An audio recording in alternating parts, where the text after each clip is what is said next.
Hello, I'm Dr. Usma Malik and I'm a lecturer at the Manchester Metropolitan University. I work with the English department and the writing school. I'm a poet and I'm a writer. I write stories. What I love to do is kind of merge the two where I can. And one of the things I think about when I'm writing and thinking about my stories is I'm thinking about the different languages I speak and the ways in which I'm influenced by these languages. So I was born and brought up here in the UK, in Birmingham. And growing up, we were, as children, me and my siblings, we were surrounded by language, which was really quite natural and normal for us. We didn't realize till we went out to school and made friends that we realized not everybody had languages or access to languages in the same way. So it's really interesting.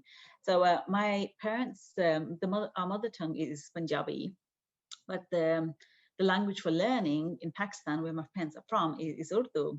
So they grew up, I guess, bilingual too, in a way, because they spoke Punjabi at home in the village. And then they went to school and they learned in Urdu. And then my father also learned Farsi too, which is where my interest in that language comes into. So at home, we grew up listening to our mom speak to us in purely Punjabi, and we would speak to her in Punjabi, and that still happens. So occasionally we bring in some English language with her, and she does the same for us. But with our dad, he would mostly speak to us in English because he was keen for us to learn the language. At school, it was all English, and amongst each other, our siblings, we only spoke in English. But then Dad would also do this interesting code switching, I think it's called, where he would switch from Punjabi to Urdu to English, and sometimes we'd get all three languages coming at us, which is fantastic learning experience. And then we were also watching Bollywood movies. We were watching Bollywood movies, and they're mostly a mix of Urdu and Hindi. And we would read the subtitles originally, and sometimes you'd get subtitles in Urdu, so we'd be listening and listen to it. And if that wasn't enough, we were also taught to learn, taught how to read Arabic from a very young age. So we were going to school and learning Arabic. So you can imagine all these different languages. But because we were young, we kind of grew up surrounded by this environment of different languages. It was just how things were. So now I've got all these different influences, and it's interesting because I didn't really pay attention to how much of an impact it had on my thought processes and on my writing until I started writing my first novel. And somebody mentioned something about the rhythms of what I was doing. And then I realized what I was actually doing was, because I'd set the novel in Pakistan, in a village, and it was about a teenage poet, and I really wanted to think about poetry. And that's when I started thinking about the poetry I grew up reading, because I studied Urdu at GCSE and A-level. And I was trying to translate Urdu poetry into English, and it just wasn't working for me. And I realized, because although I'd studied a little bit of poetry for my GCSE and A-levels, mostly I read novels in Urdu. I read like historical novels by a writer called Naseem Hijazi, who I absolutely loved. And we read things like Tera Afsane, which means 13 stories. And all the access I had to poetry was English. So the poetry in my head was English, and it was coming down on the page in English. So that was one thing that was happening. But then the actual dialogue of my characters, well, they were in a village in Pakistan. They were all speaking Punjabi, or they were speaking Urdu, depending on who they were and what their role was. And I realized what I was doing this strange self-translating thing. In my head, I could hear my character speak in Urdu or Punjabi, and then I was kind of transcribing that into English on the page, which is, I guess, where some of the rhythms of my language came up. And yeah, and I didn't realize I was actually doing it until somebody pointed out, well, what's happening here? It's interesting. And that's what I was doing. And then in between, I have the narrator, who is just telling the story and us joining up the bits of the story in English. So I've got all these things going on. And I guess that's one of the ways, one of the concrete ways in which I can pinpoint how language has had an impact on my writing. And very much depends on who's doing the talking in my head and how it comes onto the page. But then translating like this, again, is natural, because I was always growing up kind of reading in Arabic, but translating it into Urdu so I could understand it. And then that Urdu was becoming English in my head. In fact, I think eventually everything becomes English for me, because that is the main language, that I speak and that I use mostly, and this is what happens.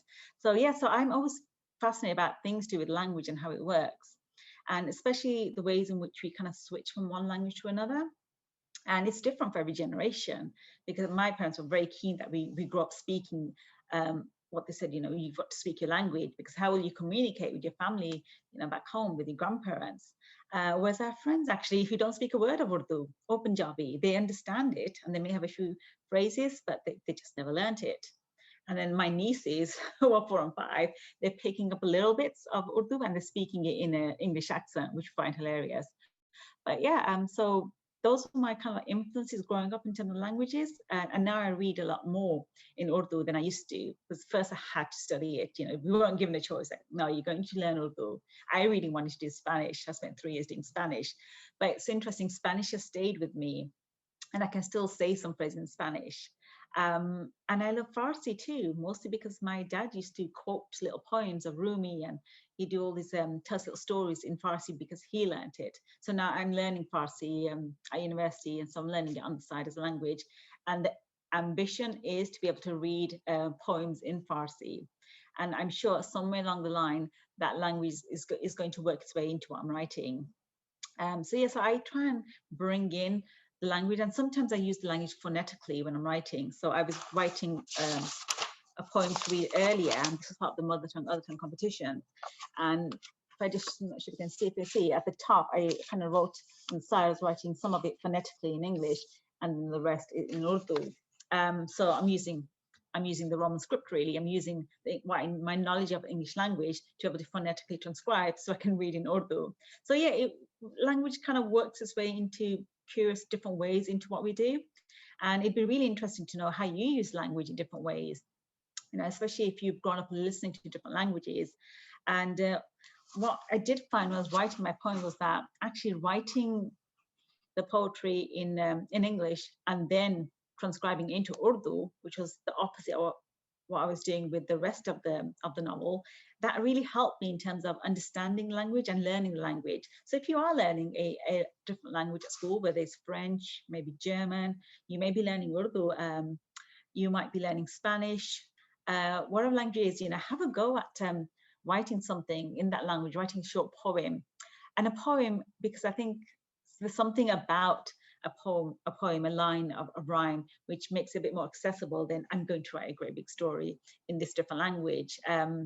Or maybe have a go at maybe translating yourself. Maybe you've got a little song or a lullaby, you've got a poem that you like in your mother tongue, and then you can translate that into the language that you're learning. But I would say experiment, and it's an amazing way to learn the language, and you kind of pick up single words quite quickly. So really, I would just say, just have fun with languages and play games with the words and see what comes out of it.